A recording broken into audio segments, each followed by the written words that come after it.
nay vợ chồng mình cùng nhau xuống phố nha các bạn nhá. Đây có những cô gái rất hâm hống rất đẹp nha các bạn.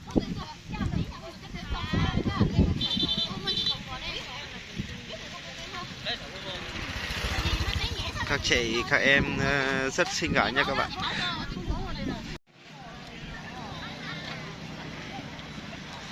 Phiên chợ chợ tình ngày hôm nay cũng rất đông các bạn. Mình sẽ đi theo dõi và để xem hôm nay có gọi là pha kéo vợ nào không nha các bạn nhé.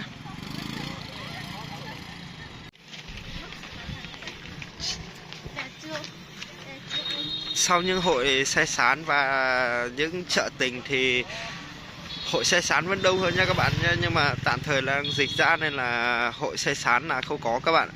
Nên là các phiên chợ tình góp mặt cho các bạn một ít thôi ạ. Vâng, mình đến cây cầu Huyền Thoại rồi nha các bạn nhé. Rất đông, rất nhiều cặp nam nữ và nhiều các bạn ở trên bản xuống chơi nha các bạn. Rất đông luôn ạ. Caramel của mình đến giữa cầu rồi nha các bạn nhé.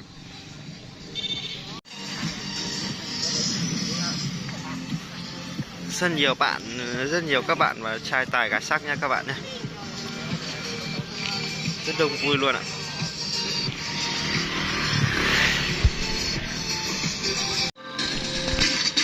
Năm nay thời tiết nó hơi rét nên là các bạn chưa khoe những cái bộ trang phục đẹp của mình nhé các bạn.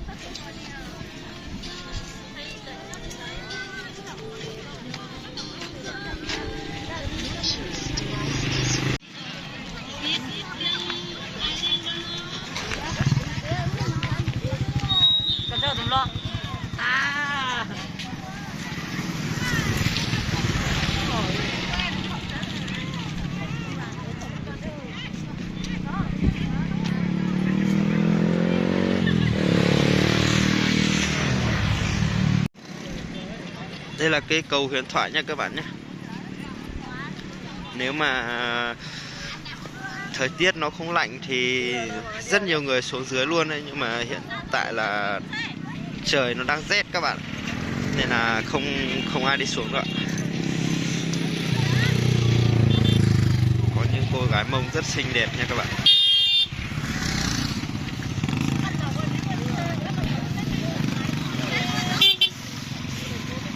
Rất đông luôn các bạn.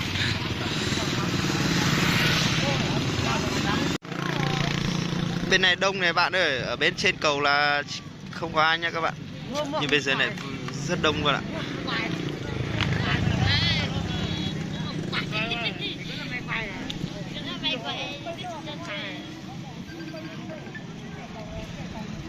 Rất đông nha các bạn ơi.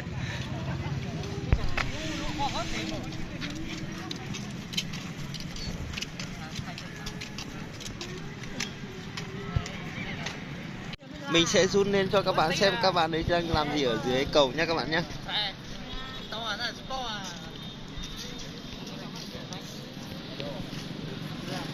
Đấy, nó hơi mờ một tí các bạn thông cảm nhá. Nhưng mà rất đông vui luôn ạ.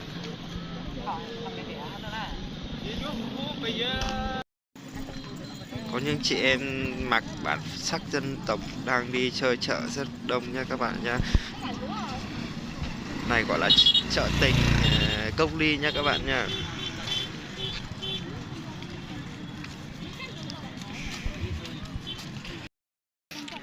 Các bạn ấy mặc những trang phục dân tộc đi chơi chợ rất đông nha các bạn.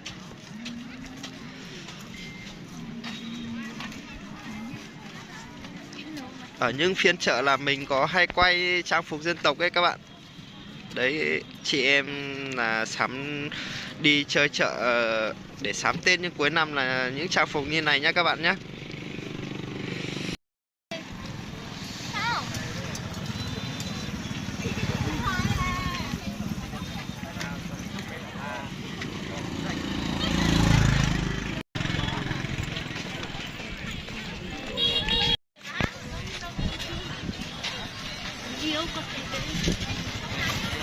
Chơi à? Đó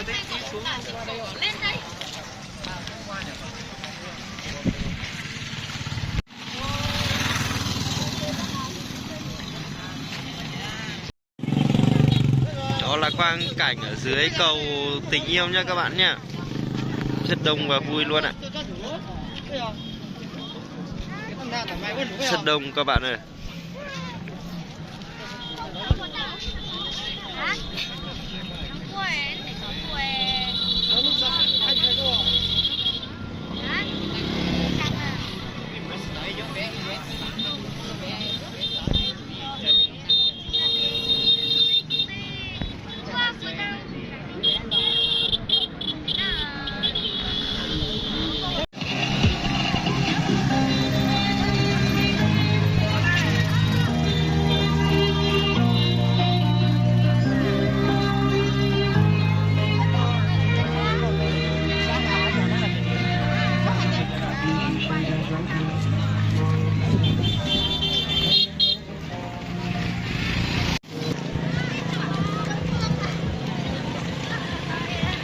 Nay phiên chợ rất đông nha các bạn nhé. Chúng ta cùng nhau đi tham quan ẩm thực của trong ngày phiên chợ tình này có những cái gì nha các bạn nhé. Trước khi đi tham quan chợ ẩm thực thì chúng ta cùng nhau theo dõi xem có những cái gì nha các bạn nhé. Rất nhiều bạn gái xinh nha các bạn.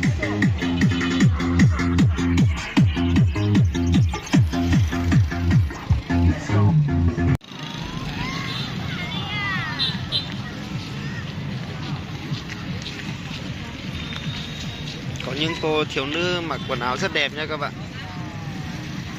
Xinh xắn. Đây có em bé này.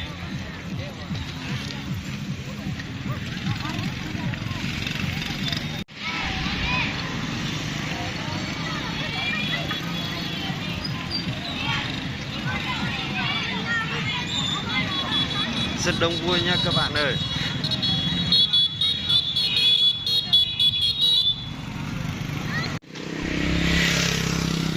Rất nhiều các bạn thanh niên nha các bạn nhé.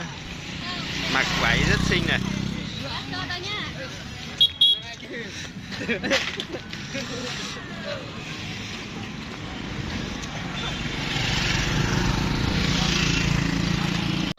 Các bạn xuống Cốc Ly không phải lo đói đâu nha các bạn nhé.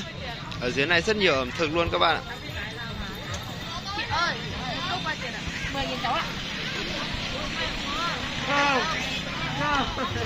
Các em nó đang đi để ăn trưa nha các bạn nhé. Em cao uống không? Ở đây này, dưới này rất nhiều ẩm thực luôn. Nhà của họ, bác thì đứng ở ngoài. Đây có chân gà nướng và các xúc xích nướng và chân gà nướng các bạn nhé.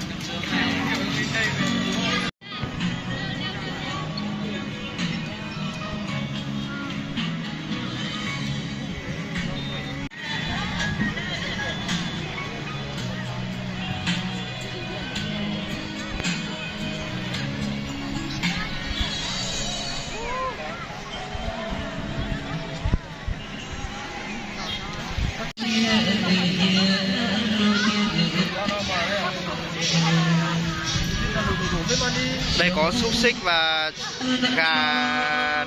chân gà nướng, cánh gà nướng và chả cá nha các bạn.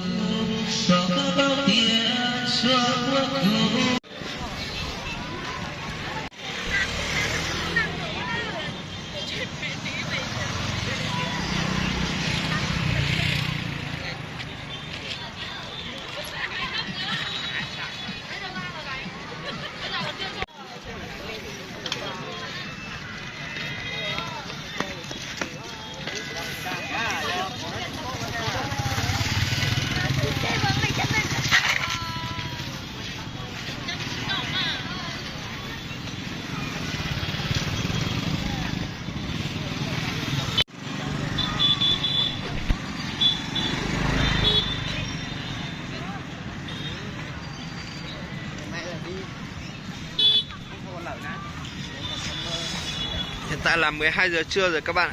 Chợ vẫn đang rất đông và rất tấp nập các bạn. nhiều nam thanh niên và nhiều nữ sinh đi chợ rất đông các bạn. Năm nay là không biết có gọi là có vụ gì để mà kéo vợ không, mình chưa biết được, nhưng mà mình đang đi để chờ xem có vụ cưới vợ kéo vợ nào không các bạn nhé.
Hai bạn ấy đi về có đôi có lứa rồi nhé các bạn nhé.